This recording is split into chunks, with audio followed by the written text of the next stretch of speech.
ઓમ ગણેશ હર હર મહાદેવ. આ વૈશાખ મહિનો જેની શરૂઆત થશે 18 એપ્રિલ શનિવારથી 16 મે શનિવાર સુધી, અને આ મહિનાને માધવ મહિના તરીકે પણ ઓળખવામાં આવે છે. માધવ માસ તરીકે પણ આને કહેવાય છે.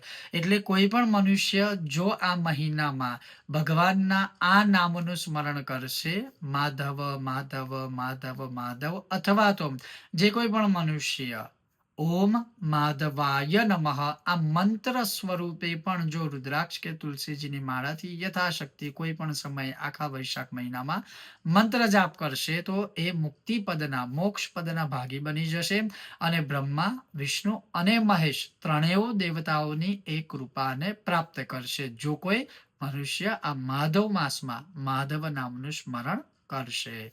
ઓમ ગણેશ હર હર મહાદેવ.